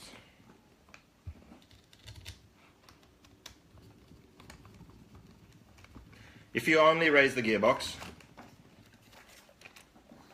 you're only raising the gearbox, right? And then you adjust the ride height to the same, you're doing that. That's what you're doing. Raising the ride height. Think about it for a minute, you'll figure it out. Is it good to have a lot of camber change on loose tracks? No, you want to have minimum amount, really. Because your car isn't going to go to those extremes. It's not going to roll as much and be affected as much by traction, because if the traction isn't there, it's going to be sliding more. So you want to have less camber and also less change. By change, I mean the tire's doing this. So let's say it's compressed, then you roll over. If you have a lot of camber change, camber goes very negative, it rolls over, it's still negative. You don't want that on loose track. You want almost straight tires, so you have a lot of grip, so it doesn't change a lot. Then when you go in the corner, you want it to go a bit positive, so you have the maximum amount of traction.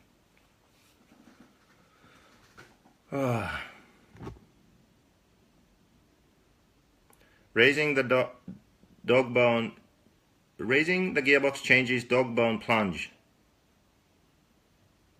Yes, but not if you change. Yes, but it's the same change as changing ride height, unless you change something else than just raising the gearbox. if I just raise the gearbox here, it's like I am lowering the chassis on the car. Like imagine the car is sitting on the table now, okay? Imagine the car is sitting on the table and I magically just lower the chassis 2 mil, okay? What, did I change the roll centers? No, nothing changes for the roll centers. Imagine the car is right there and I go, simsalabim, boom, 2 mil chassis lower now, boom. Roll centers are the same. Nothing changed. I take my gear ride height gauge. I'm like, I run 25, but it's 23 now. So I raise the ride height to 25. What happened? The only thing that happened was I raised my ride height. So now I'm running a higher car. So actually, one thing does change. The physical ground clearance of the car versus the center of gravity of the car. That does actually change. So I take that back. It's not that nothing changes. It's as if you let's think of it like this. You have a car at ride height, and you lower the chassis in an 8 scale. So let's say like you run 28 mil ride height, okay? Front and rear 28. You lower the chassis 20 mil. It's the only thing you do. Nothing changes to the roll centers, but the chassis will be 8 mil off the ground. So what that means is when you go over bumps, when you hit jumps, when you roll, the chassis will be on the ground. So it's going to change how the car handles, right? So you raise up the ride height a lot. Okay, you're running 28 again. The car will be at 28 mil ride height ground clearance, but the arms will be at a very different angle. And well, at that point, the roll centers would be a lot higher. I think, right? Yeah, because, yeah, that's how it goes. High. So yeah, draw a picture. Do you have differences in baseline roll center setup going from outdoor or big pin tire tracks to indoor small pin stuff, or do you always work from the same point? I always work from the same point. I always work from the same point at this point. Does track width change roll center? Yes, but again, I'd say with track width, by changing the hex, like say a +1 hex, the roll center isn't the change of roll center isn't the reason for a change in the feel of the handling. I don't think so. It has more to do with how the forces are distributed in the tire, to the tire, more so than the minimal change in roll center. The swearing emphasizes the point. See? I agree. Fuck it if Drake doesn't swear, someone says. Hello, this is Adam Drake from THEQuagraine Racing, and today I'm going to show you how to put fuel in your car. First, you take the fuel bottle. The LRP fuel bottle. And then we have this tank pull. You put your finger through the loop and you pull backwards. So I repeat that. You have a tank pull, you put the finger through the loop, you pull backwards. Then you take the fuel bottle, and as you tilt, this is key, as you tilt the fuel bottle, you squeeze with the hand holding the fuel bottle. You squeeze, and the liquid fuel from the fuel bottle will go into your fuel tank. And when it is full, you let go of the tank pull. And that movement will close the fuel tank, and it will seal, and your tank will be full. Thank you, and please subscribe below. Okay, let's move on. Smile for Germany. Small one, just a small one.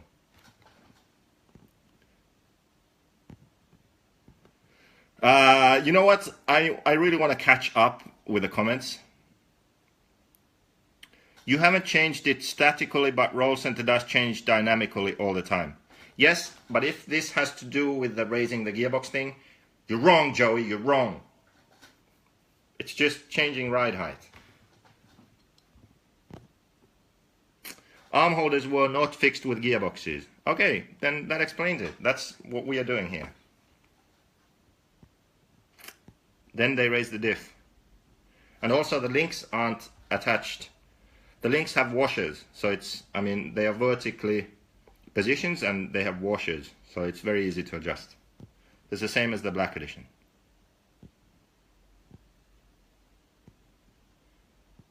This is better than your political views. Nope, it's just that you just don't understand the political views, which are awesome. My political views are global in nature, unlike yours, which are very, very American, you know? God bless my country, fuck those guys. I don't agree with that. God bless everyone. All gods bless everyone. And atheists just bless each other and everyone, you know? That's kind of how I think. But don't add 126 cc's, Adam says. I forgot. So the liquid in the fuel bottle, make sure it's not water. You need to have fuel in the fuel bottle when you fill the tank. And always remember to measure the size to make sure it's legal. And never cool your fuel in a cooler, because that's cheating.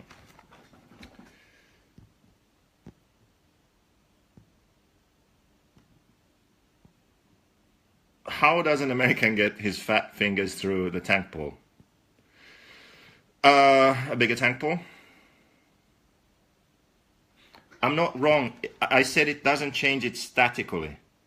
Well, how would it change it dynamically? Is that a word? I don't get it. I don't get what you're saying. It changes it just the same way as changing the ride height would. If it isn't, like Sandro said, the arm holders aren't fixed to the gearbox. They stay in the same place. You're doing the same thing as we did with the black edition. Good job. You're raising the diff. I'm talking about more like, I think it was Durango, maybe even Techno were doing that. Olosi? I don't know. Someone anyway was doing that on an 8 scale, where everything was the same on the gearbox, and they just raised it compared to the chassis, and I was just like, what the fuck is going on here? Jason Schaefer, Americans rule, enough said. I know, that's why I'm going to be there in November. That means I'm going to rule too. Yes, I run the car as wide as allowed. Never lose your self-humor. What are you talking about? This is serious business, dude. Talking about roll centers. Is adjusting roll center more about tire patch or weight distribution? I mean, tire patch is kind of... it's about the jacking effect, so how the car goes up or wants to flip over or sticks to the track, sort of, and how the camber changes. I feel like that's what roll center is about. And the balance front to rear, which is again, that's really, the designer has to do that. Like, as a driver, it's fucking impossible, because you just don't know, okay, I did this, my car it doesn't feel right. You don't know if you should adjust the rear, adjust the front, you don't know. And the options are endless, so it's really the designer that has to know that. Knows exactly what's going on with the roll centers, balances them out together, and that's how the car works. Because the front and the rear have to do the same thing. You can't have a car that goes into the corner, then mid-corner, the rear wants to do one thing and the front wants to do another, like rolling different amounts and different speeds and ways, and it's a mess. That's why some cars feel weird, and some cars just feel like easy and natural and predictable. It's roll centers, dude. Durango rocks. I may actually have bought my first Durango. Yes, someone offered up what looked like a really good specimen of a Durango in exchange for a black edition. Or was it grey edition? I think it was grey edition.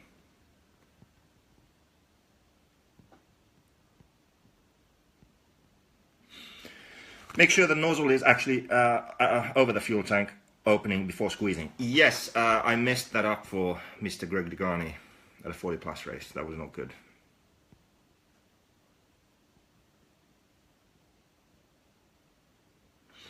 You might not like American views, but Saxton put the Donald Trump tank in that truggy.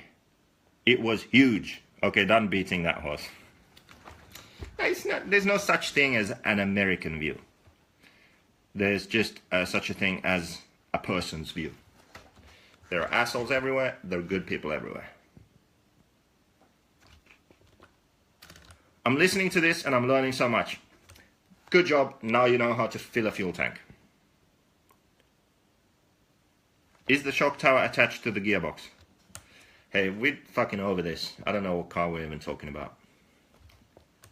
Wouldn't a center mount hinge pin holder work better? This would allow longer, lower control arms, thus opening the window of where the suspension works best.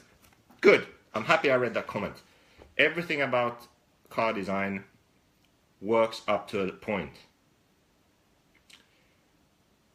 If going one direction improves the car, at some point it's going to start getting worse. And it has to do with how I said everything affects everything else. So you maximize one thing, something else goes down the toilet. Now, just keep on going. That other thing is so far down the toilet, it's going to pull the whole thing down. You see what I mean? It just doesn't work that way. You can't just maximize one thing completely and think the car's going to be good. It doesn't work that way. And that's what's really hard. That's what even I don't know. I don't know. Like, I feel like I know. You want narrow arm holders. You want long arms. Well, how narrow? How long arms? I don't know. And if someone says they know, they don't. They're lying. So yeah, there you have it.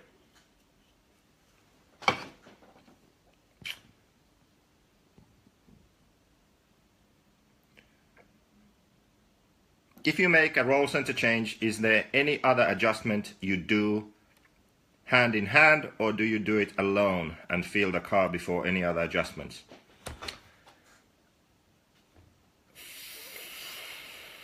Yes and no. To keep it very simple, just do that change. But it's good to understand what other things the change affects. So for example, I already know this, so I do more than one change at once. If I'm at a loose track, and I do like I explained earlier, I lower the links on the tower to raise the roll center. If I do that, at the same time, I will reduce camber a bit. Because I know that those two changes work together. I can get away with reducing camber, which adds grip, because the camber change will be larger, because I just raised the roll center. You see what I mean? Like when you understand how these changes are linked together, you can make more changes at one go, which help your cause. Okay?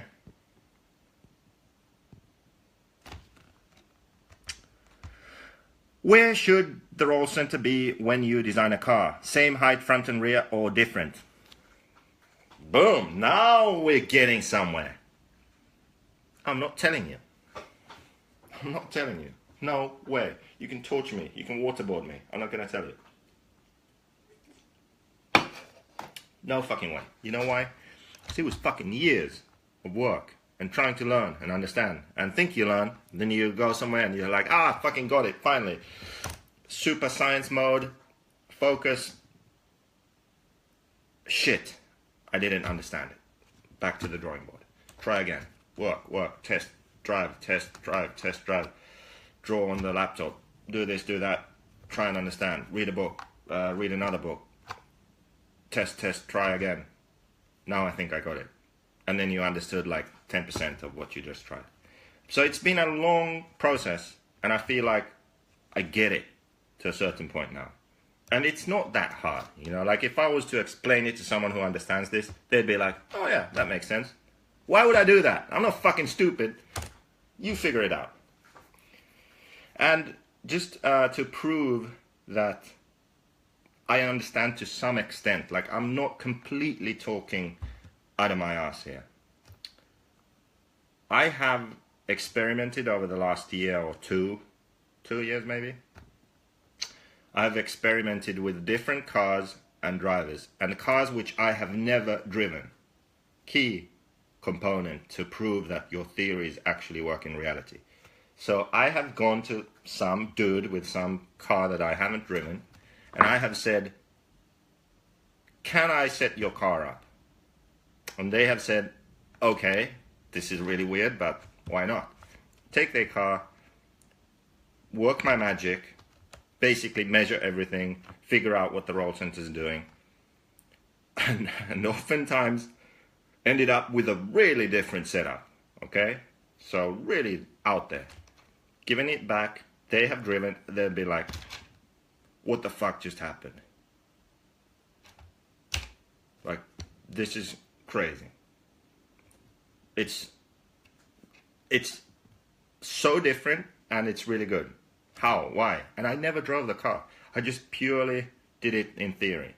So to some extent, I understand something. Because it can't be luck with all those different cars. I refuse to believe that. But as I said, there's many ways to do it. This is just one way. Maybe someone else can figure out another way. Okay.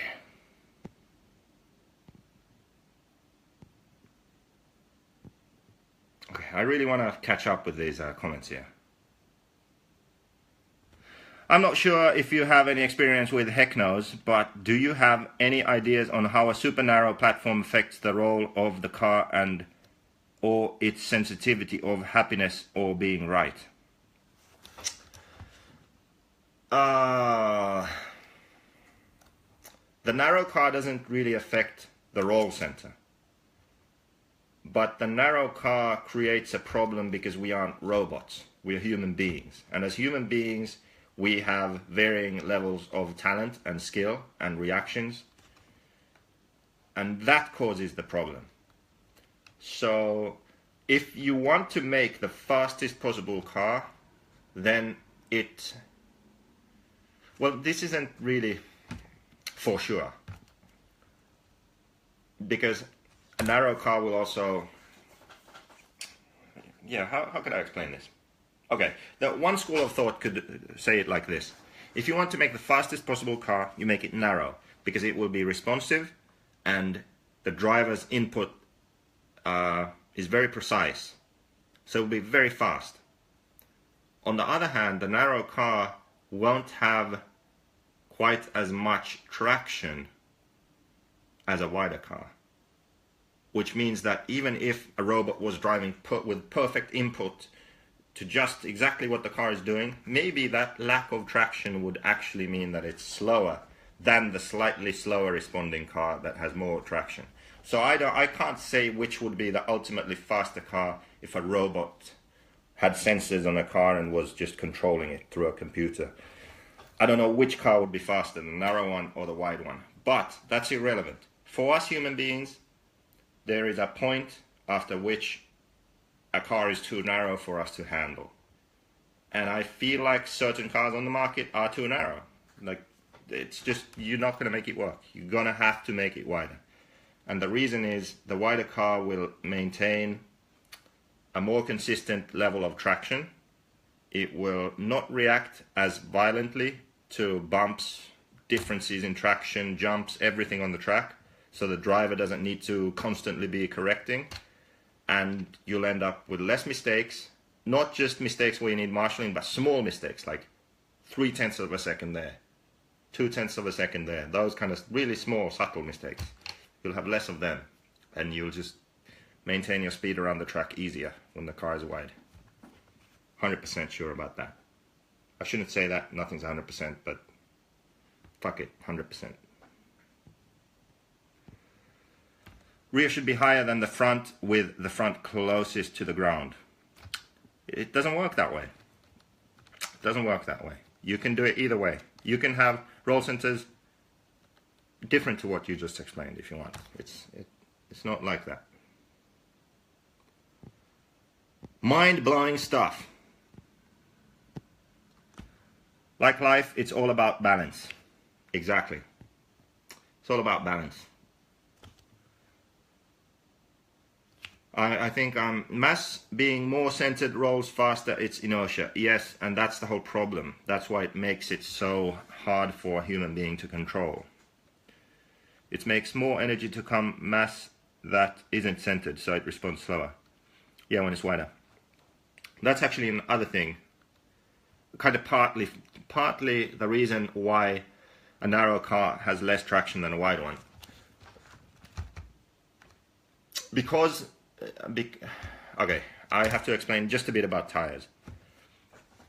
A four-wheel drive car will have the most traction when all four tires are loaded equally. Like, let's say all four tires are loaded to the perfect amount where they have the most grip, the most traction. You will have less grip as soon as you start loading one tire or all four tires too much. When you go over a certain point, the tires can't grip anymore and the car will slide. So if you have a very hectic car like that, the forces on the tires will change a lot during a lap. Like you'll have a lot on the outside tires and a little on the inside, which is less grip than if it was more flat and more evenly balanced out.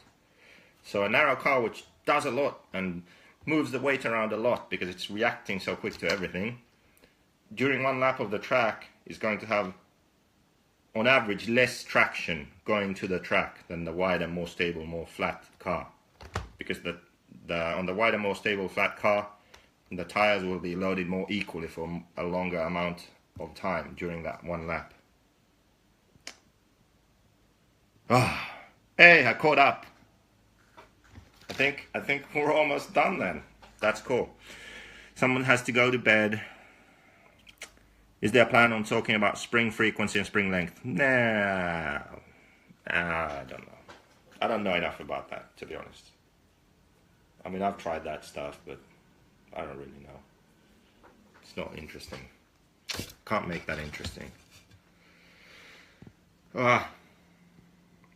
So, Sandro is saying e-buggy. Should we quit? Is that it? Speaking of robots, have you ever tried a gyro to eliminate spikes in G-force? Or what you are typically forcing the car to make it more consistent for testing loading? No, I haven't, but I want to. And that's why a gyro can work in 8 scale if it's set up correctly. That's why it can actually make a difference. That's what a talented driver does, which a good driver can't do. The correct inputs at all times. So not driving too slow, but also not driving too fast. And the gyro would kind of eliminate those moments when you're driving too fast or doing something too fast. So a less talented driver who is doing something wrong, the gyro will correct for that.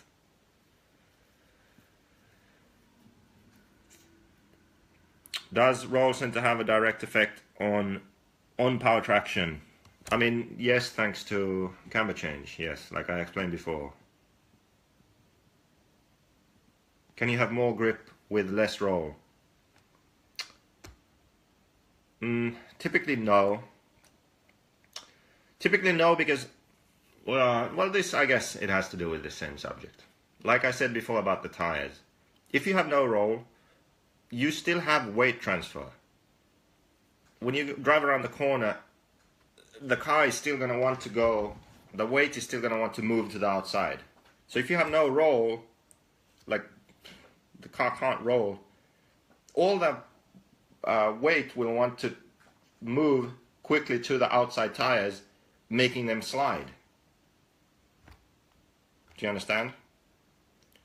Because you can't stop the weight transfer. Go-karts have weight transfer, but they don't have suspension.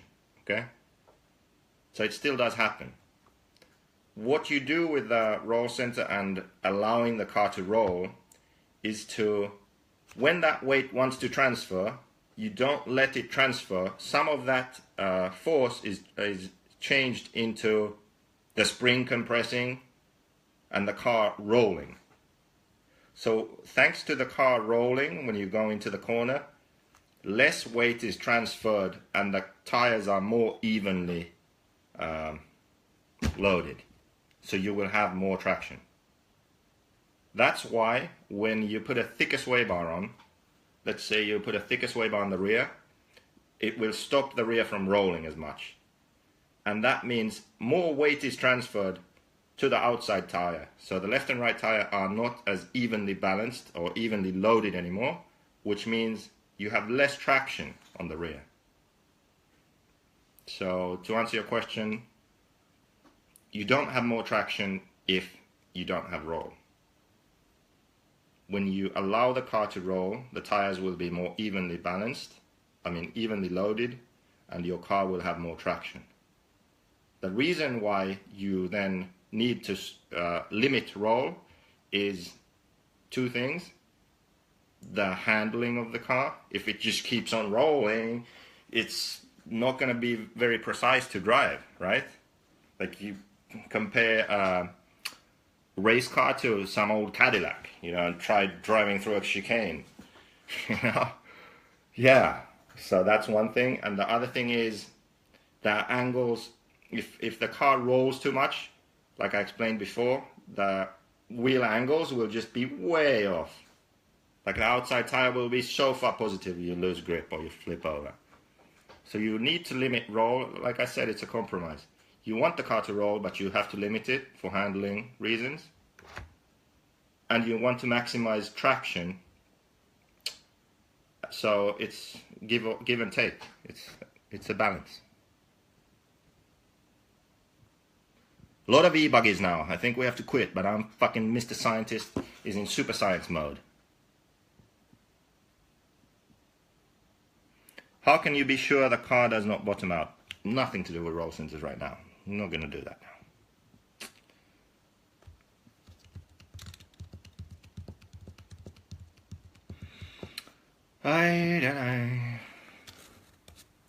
More grip with less roll. Yes, bigger tire. I don't know what you're saying. Is Northern California going to see JQ at the Manufacturers Cup race at A Main Hobbies next year? When is it? When is it? Looked cool. Maybe. So adjusting roll center and camber are related. They are related only because roll center changes how the camber changes. And if you know how, you can compensate. Because you kind of always want the tire to be at the right camber angle, which you have determined this is the right camber angle. Okay? So adjusting roll center will change how the camber changes, and if you know how, you can adjust for it. The difference in height between the roll center and the center of gravity is key. Yes, but it's also a bit irrelevant for a driver at the track to worry about. That's like theoretically, if you want to, I don't know, understand more in theory and do calculations, then yes, it's key. But for a driver at the track, don't worry about it. Early June, date isn't set. Yeah, maybe. Sounds like a good time of year. The difference in height between the roll center and the center of gravity is key. Yeah, I read that. When you change RC, how much do you usually change? 1 hole, 1 mil. On an 8 scale, 1 mil does make a difference. I've had towers like that. But we typically change like 1 hole, which is 2.5 mil, or 2 mil on the inserts. That's about the amount. And that's quite a lot, actually. What with more roll, you lose total possibility lateral traction as the force to the ground cannot shift completely from the inside to the outside. Yes, I kind of went over that when I said high roll center for a loose track. That's why different cars react differently.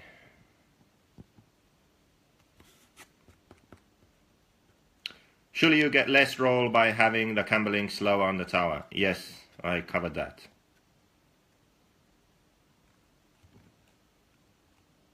less weight transfer.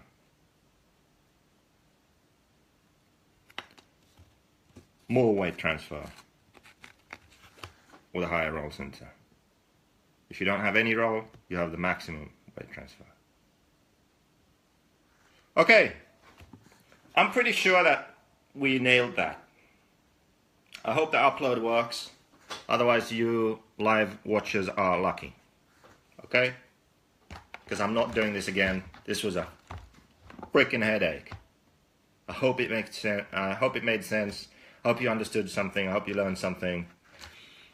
Read the guide for the black edition, because for this car, if you read the guide or if you ask me, you'll get a direct answer exactly what to do.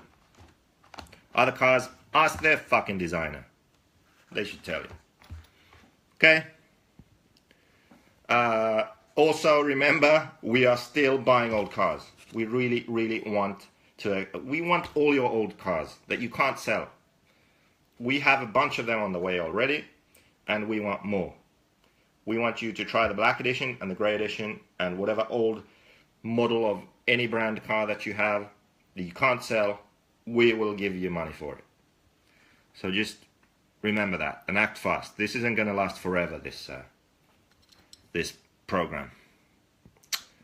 Good stuff. Thanks, asshole, says Elsa. Well, you're very welcome, dickhead. Good discussion, and thank you for the best setup guide in 20 years of RC racing. I believe this guy, is this guy even American who's saying this? The best thing since 20 years of RC racing. Jesus Christ, that is freaking amazing. Thank you.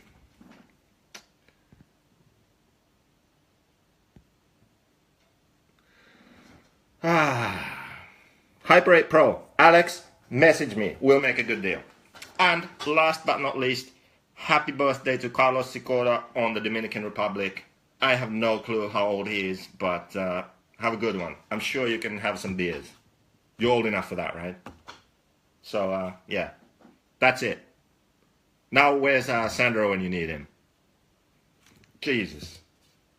How long has this been? I wonder what the time is. Do a Drake vid, how to take a wheel off. Well, I did the Drake, like how to fill the tank. You should go back. As always, remember to share this and spam Adam Drake. Thank you and good night. E-Buggy.